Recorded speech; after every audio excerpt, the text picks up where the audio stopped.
we were discussing sounds, that is, one letter assuming two sounds. This change depends upon the position of that particular letter in a word. If it is in the first position, it has its natural sound. Suppose it takes a second position, it changes its sound. Now let me test.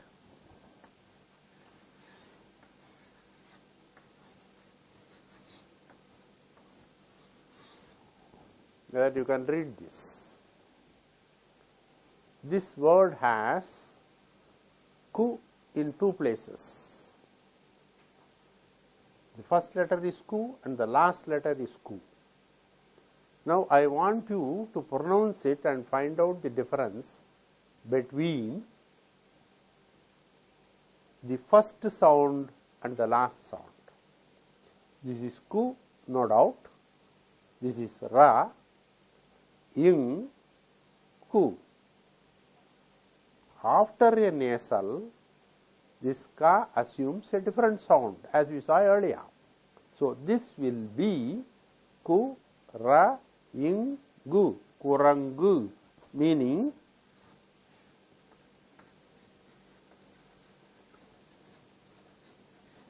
a monkey. So the position of a surd, a hard sound in a word decides its pronunciation. We have seen enough of examples under this category. Let us have some grammar for a change. When you parse a noun, you go in for the person, number, gender and case. I hope you remember all these things. When we take up a noun, we have to find out in what person it is. You know, there are three persons and each has a singular form and a plural form. So now we shall see what they are in Tamil. I am not going to give you the name and confuse you for the time being.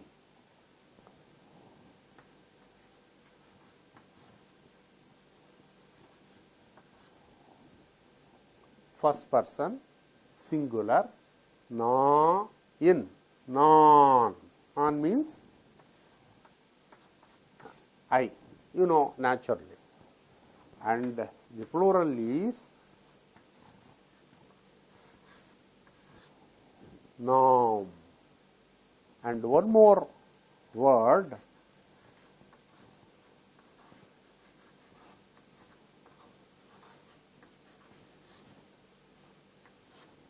what is this?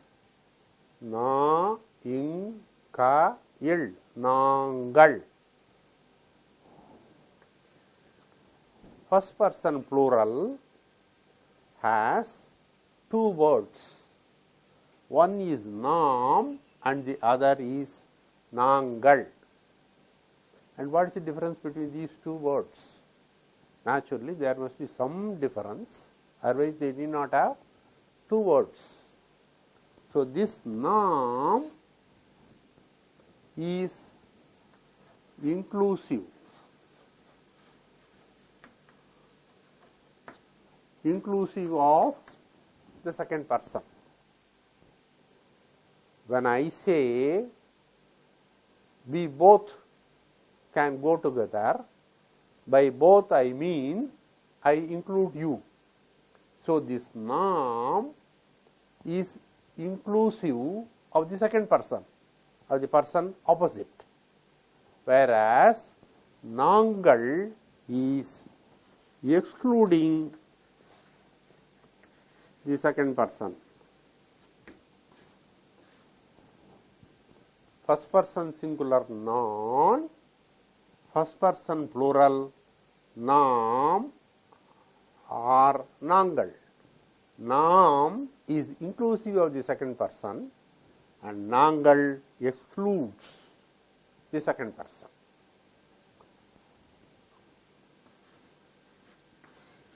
Second person singular ni.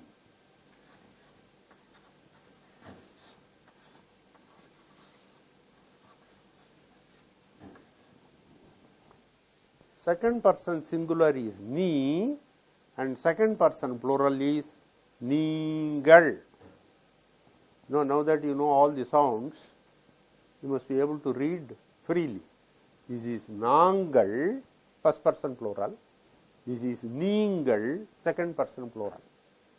And it has another function also.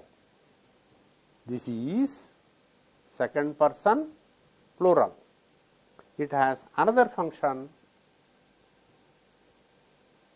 to play, another role to play. That is to say, this is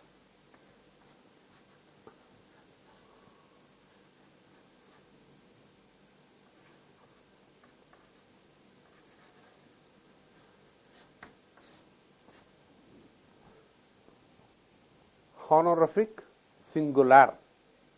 You know, in the Indian languages, they make difference between the second person plural as an ordinary one and an honorific one. It is called honorific singular.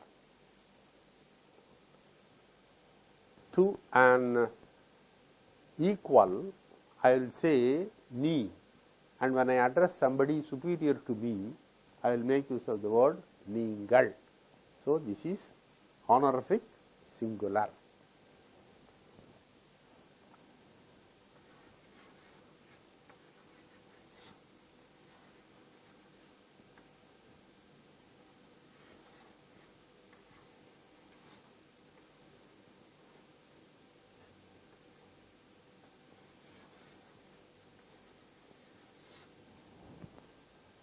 This is a, va, in, avan is he. This is a, va, il, aval, she. We have seen all these words earlier. A, du, adu is it. Avan, third person singular, masculine.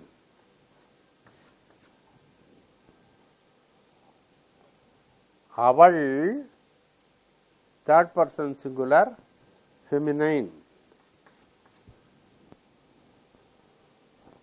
Adu, third person singular, this is neuter gender. These two stand for human beings, where you have the difference of masculine and feminine. In the neuter gender, you don't distinguish like that. So this is a, du, adu.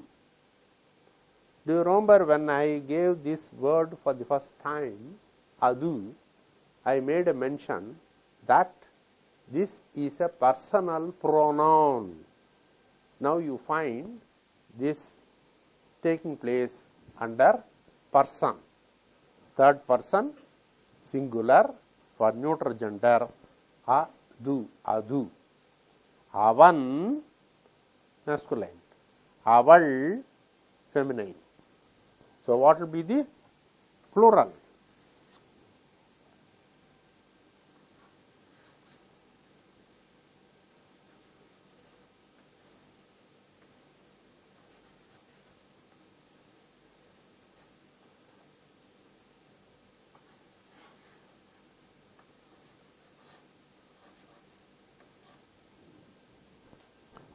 For avan, avargal.